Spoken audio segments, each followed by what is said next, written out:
जय श्री राम। वृश्चिक राशि 2026 शुरुआत रहेगी मध्यम, अंत होगा श्रेष्ठ। आइए वृश्चिक राशि वाले स्कॉर्पियो जिनकी राशि है उनके लिए यह वर्ष 2026 कैसा रहेगा, आइए हम पूरे भविष्य के बारे में जानते हैं। मैं पंडित राजेश दवे, वैदिक ज्योतिष परामर्श केंद्र, जोधपुर। वृश्चिक राशि के स्वामी हैं वो मंगल है। वृश्चिक राशि वालों के लिए 2026 कौन से क्षेत्र के अंदर सफलता को देने वाला और किस क्षेत्र में आपको सावधान और सचेत रहना पड़ेगा, आइए हम क्रमशः कुछ बिंदुओं के ऊपर चर्चा करते हैं। देवगुरु बृहस्पति, शनि, राहु, केतु का गोचर आपके ऊपर क्या प्रभाव डालेगा, क्या वर्चस्व रखेगा, क्योंकि इस वर्ष चौथे भाव के अंदर गुरु गोचर कर रहा है। पांचवा भाव संतान, प्रेम का भाव, विद्या का भाव, उसके ऊपर शनि न्याय का ग्रह गोचर कर रहा है। राहु केतु 10वें घर के अंदर और देवगुरु बृहस्पति 6 माह 8वें भाव के अंदर, उसके बाद में भाग्य स्थान के अंदर उच्च का होकर गुरु करने वाला है। तो यह गोचर काल क्या क्या देने वाला है, किस किस क्षेत्र में आपको सफलता देने वाला है। तो पहला शुरुआत जो होगी आपकी इस वर्ष, वो कार्य के अंदर धीरे धीरे शुरुआत होगी और अंत यानी 6 महीने के बाद में वो कार्य गति पकड़ेगा और अंत में आपको श्रेष्ठ ऊंचाइयों को, अच्छे फल को देने वाला यह वर्ष रहने वाला है। राहु का गोचर, केतु का गोचर हमारे व्यापार की दृष्टि से हमें क्या क्या देने वाला है। तो सर्वप्रथम हम व्यापार, कार्यक्षेत्र, नौकरी, व्यवसाय, उसके ऊपर थोड़ा चिंतन करते हैं, उसके ऊपर प्रकाश डालते हैं। तो इस वर्ष बड़ा उतार चढ़ाव आपको देखने को मिलेगा, यानी कई बार आप ऐसे समझ नहीं पाओगे कि क्या हो रहा है मेरे जीवन के अंदर, क्या समस्या आ रही है। कभी एकदम ऊंचाई, कभी एकदम आपको नीचा अवसर आएगा, इसलिए आपको सावधानी रखते हुए काम को करना है। उसके कारण कभी कभी आप असंतोष महसूस करोगे, आपको विचार आएगा मेरे में इतनी योग्यता है, मेरा इतना अनुभव है, मेरे अनुभव के अनुसार, मेरी योग्यता के अनुसार आपको काम नहीं मिल रहा है, ऐसा जरूर आपको बार बार दिखाई पड़ेगा। उसके कारण आप कभी कभी नकारात्मक विचार ज्यादा आपके ऊपर हावी हो जाएंगे। अब चौथे घर के अंदर राहु बैठा हुआ है, 10वें घर के अंदर केतु गोचर कर रहा है, इसलिए आपको क्या क्या होगा। तो आप भूमि संबंधी निवेश करना चाहते हो, भूमि संबंधी आप काम करते हो, आप प्रॉपर्टी का काम करते हो, तो जरूर आपको नुकसान हो सकता है, सावधानी पूर्वक करना है, अन्यथा आपका पैसा ब्लॉक हो सकता है। आप प्रॉपर्टी आदि के अंदर यदि पैसा डालोगे तो जरूर आपका पैसा ब्लॉक हो सकता है, उस बात का विशेष आपको ध्यान रखना पड़ेगा। नौकरी के अंदर आप काम करते हो तो नौकरी के अंदर परिवर्तन का योग आ रहा है, बदलाव का योग आ रहा है। जहां आप काम करते हो वहां से दूर जाने का आपको अवसर मिलने वाला है और वो आपके लिए फायदेदायक तो है, लेकिन उतावलापन के अंदर कोई निर्णय आपको नहीं लेना है। अब गुरु है वो जून के बाद में क्या आएगा, 9वें घर के अंदर उच्च का आएगा, कर्क राशि के अंदर। तो क्या लाभ देगा आपको, वो आपको भाग्य का बढ़ावा देगा, भाग्य के अंदर उन्नति कराने वाला समय रहेगा। यदि आप नौकरी करते हो, आप पुलिस क्षेत्र के अंदर सेवा करते हो, या आप सीमावर्ती क्षेत्र यानी आप सैनिक है, आर्मी के अंदर है, नेवी के अंदर काम करते हो, ऐसे व्यक्तियों के लिए समय कई प्रकार की सफलता देने वाला रहेगा। यानी आपका मान भी बढ़ेगा, आपका आत्मसम्मान भी बढ़ेगा और आपकी कार्य के अंदर जरूर निरंतर गति मिलने वाली है, बड़ी सफलता मिलने वाली है। इसके अलावा यदि आप रिसर्च क्षेत्र से जुड़े हुए हैं, आप गूढ़ रहस्य, ज्योतिष या विज्ञान क्षेत्र से जुड़े हुए व्यक्ति है, उनके लिए भी यह समय अच्छा और श्रेष्ठ रहने वाला है। आप तटस्थ रहेंगे इस समय, आप जो भी निर्णय लेंगे वो आपने बलबूते पे लेने वाले रहेंगे, यानी आपका निर्णय तटस्थ रहेगा, आप अपने निर्णय के ऊपर अड़िग रहोगे, ऐसा योग भी आ रहा है। लेकिन आपको 2-3 बातों का ध्यान रखना है। लोह संबंधी आप काम करते हो या धातु संबंधी काम करते हो तो जरूर आपको नुकसान हो सकता है, परेशानी के अंदर आपको डाल सकता है। उसके अंदर आप निवेश तो करोगे, लेकिन आप व्यापार करते हो तो उतार चढ़ाव देखने को आपको मिल सकता है। अब आर्थिक दृष्टि से और निवेश की दृष्टि से हम देखते हैं। आर्थिक दृष्टि से 8वां गुरु, फिर 9वां गुरु हो जाएगा और माह के वर्ष के अंत समय में 10वां गुरु हो जाएगा।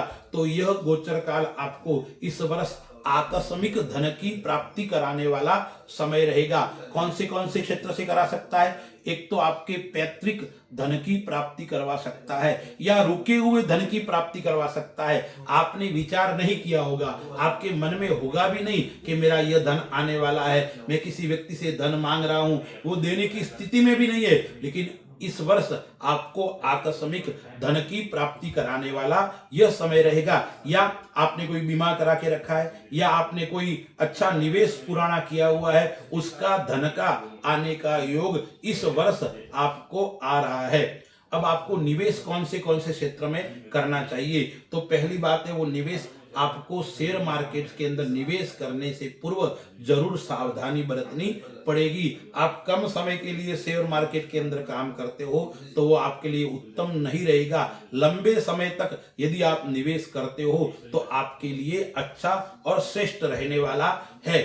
आपको सट्टे मार्केट से दूर रहना है, यानी आपको इस प्रकार के काम है जो 2 नंबर के कार्य है, ऐसे कार्यों से आपको जरूर बचकर रहना है। लेकिन जून के बाद में जरूर आप कर सकते हो। जब आपका भाग्य भाव के अंदर गुरु उच्च का आ जाएगा तो जून के बाद में जरूर आप कर सकते हो। उसके अंदर आपको, आप कहते हैं ना अपन, कहीं भी हाथ डालो आपको सफलता देने वाला समय रहेगा। नहीं, शुरुआत आपकी धीरे है, अंत आपका अच्छा है, मैंने शुरुआत में बता दिया आपको। तो जून के बाद में आप निवेश करोगे तो भी लाभ होगा। जून के पहले आप भूमि आदि में करोगे तो लॉस होगा। जून के बाद में आप भूमि अंदर निवेश करोगे तो आपको कहीं न कहीं सफलता देने वाला यह समय रहेगा। लेकिन मैंने बताया आपको, लोहा, चांदी, सोना, उस क्षेत्र में निवेश करते हो तो आप तो लाभ तो होगा, लेकिन जरूर सावधानी बरतते हुए आपको काम करना पड़ेगा। अब हम बात करते हैं अपने आर्थिक दृष्टि से, बात हो गई। अब हम बात करते हैं परिवार की दृष्टि से, अपने जीवन की दृष्टि से, अपने मित्रों, भाई, माता पिता, उसकी दृष्टि से हमारा ये वर्ष कैसा रहने वाला है। अब चौथे भाव के अंदर गुरु है और चौथे भाव के अंदर जब गुरु होता है, ज्योतिष में चौथा, 8वां और 12वां ग्रह खराब माना गया है। तो इस वर्ष जो राहु है वो चौथे भाव के अंदर है, गुरु है जून तक वो 8वें भाव के अंदर है। तो जून तक परिवार के अंदर अशांति का वातावरण आपको देखने को मिलेगा।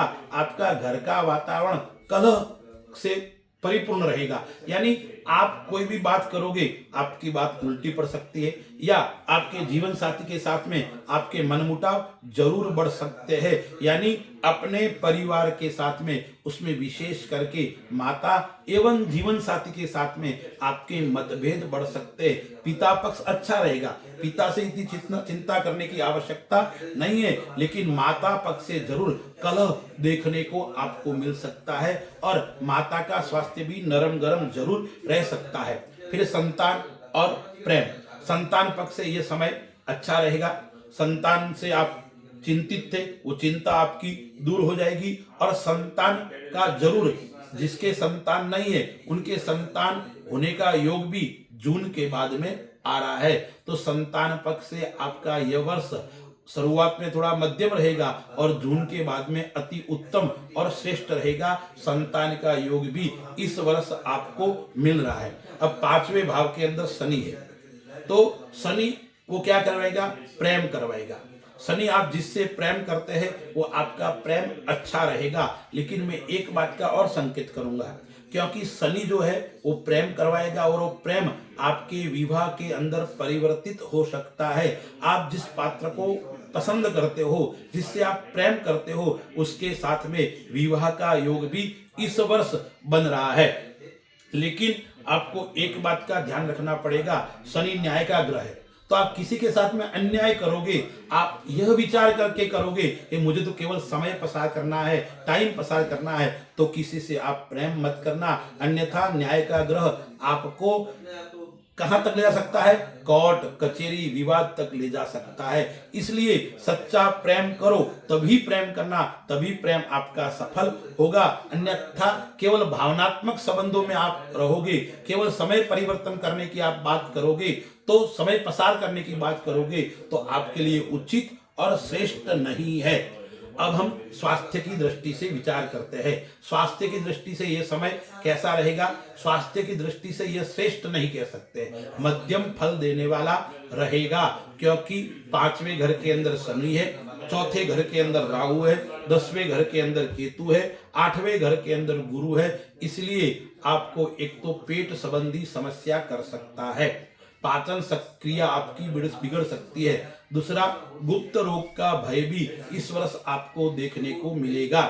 बैक पेन, कमर दर्द, उस प्रकार की समस्या से बार बार आप परेशान रहेंगे और पुरानी बीमारी आपको वापस आ सकती है। काफी लंबे समय से आप पहले कोई बीमारी को झेल रहे थे, वो बीच में अच्छी थी, तो पुरानी बीमारी पुनः आपको आ सकती है। उस बात का आपको विशेष ध्यान रखना पड़ेगा। यानी बीमारी को लेकर आपको बिल्कुल लापरवाह नहीं बरतनी है, लापरवाही आपको बिल्कुल नहीं करनी है, अन्यथा आपको नुकसान हो सकता है। इस बात का विशेष ध्यान रखना है। फिर नेत्र संबंधी समस्या आपकी रह सकती है, आंखों का चश्मा आ जाना, आंखों के अंदर किसी भी प्रकार की समस्या होना, या नेत्र थोड़े कमजोर होना, चश्मा आदि लगने के पश्चात भी समस्या रहना। इसलिए योग प्राणायाम यह आपको बार बार करना पड़ेगा। जितना योग और प्राणायाम करोगे, इतना आपके लिए श्रेष्ठ और उत्तम रहने वाला है। अब शिक्षा की दृष्टि से, जो व्यक्ति शिक्षा से जुड़ा हुआ है, विद्यार्थी है, उनकी दृष्टि से कैसा रहेगा? परिश्रम अत्यधिक मांगेगा यह वर्ष, लेकिन 5वां शनि है। यदि आप इंजीनियरिंग क्षेत्र के अंदर काम करते हो, आप आईटी मशीनरी क्षेत्र के अंदर आप काम करते हो, या आप प्रोफेसर या पीएचडी किए हुए हैं, उन क्षेत्रों के अंदर जरूर आपको अच्छी सफलता मिलने वाली है। यदि आप विदेश अभ्यास के लिए जाना चाहते हो, तो कब जाना चाहिए? जून 2026 के बाद में विदेश से भी आपको लाभ होने वाला है। विदेश में आप पढ़ना चाहते हो या विदेश से कोई डिग्री प्राप्त कराना चाहते हो, तो भी आपके लिए अच्छा और श्रेष्ठ रहेगा। लेकिन 4था राहु है, वो क्या गड़बड़ कर सकता है? अध्ययन के अंदर वो मन के अंदर अशांति का वातावरण उत्पन्न कर सकता है, बार बार मन के अंदर भ्रमित करना। आप पढ़ाई के लिए बैठते हो तो बार बार आपके मन के अंदर उच्चाटन होना, बार बार आपको उठ जाना, ऐसा करवाएगा। इसलिए एकाग्रता आपकी आवश्यक है।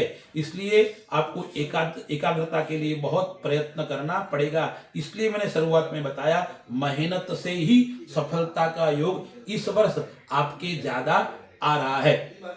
अब हम विचार करते हैं उपाय के ऊपर, क्योंकि 4था, 8वां और 12वां ग्रह खराब होता है। 4था आपके राहु है, जून तक 8वां आपका गुरु है, तो हमें उपाय क्या क्या करना चाहिए? और वृश्चिक राशि वाले हैं, उन जातकों के लिए सर्वप्रथम धैर्यता रखनी पड़ेगी। जितनी धैर्यता रखोगे, इतना आपके लिए अच्छा और श्रेष्ठ रहेगा। यानी समझदारी और धैर्यता सबसे बड़ा उपाय है। दूसरा उपाय है हनुमान जी की उपासना करना। आपका राशि स्वामी मंगल है, तो मंगलवार के दिन भगवान हनुमान जी के मंदिर में जाकर आपको विशेष करके हनुमान चालीसा के 7 पाठ करो, या बजरंग बाण के 3 पाठ करो, या भगवान शिव के मंदिर में जाकर आप तेल से, यानी तिली का तेल मिले तो भी अच्छा, या अन्य तेल से आपको भगवान शिव का अभिषेक करना है और भगवान शिव का पूजन करना है। मंगलवार के दिन आपको लाल धान्य यानी लाल मसूर की दाल भगवान शिव को अर्पण करनी है, क्योंकि इस वर्ष आपका जरूर, एक बात बताना मैं थोड़ा भूल गया हूं, पुनः ये बात बता रहा हूं, आपको इस वर्ष न किसी को पैसा उधार देना है, यानी पैसे देने से आपको बचना है। और किस तरह का पूजन करना है? फिर आपको शनि का पूजन भी करना है, शनि के मंत्र का आपको जाप करना है। यदि आप कोई नगीना धारण करना चाहते हो, तो कौन सा नगीना धारण करना चाहिए? आपको मूंगा धारण करना चाहिए। मूंगा आप धारण करोगे तो आपके लिए श्रेष्ठ और उत्तम रहेगा। और आपको एक बात और करनी है, प्राणायाम और योग प्रतिदिन करना है। सूर्योदय से पूर्व उठकर या सूर्योदय के समय आप 15 से 20 मिनट प्राणायाम है या आप योग है, उसके ऊपर जितना ध्यान दोगे इतना स्वास्थ्य और आपका मन मजबूत और श्रेष्ठ रहेगा। अस्तु। जय श्री राम।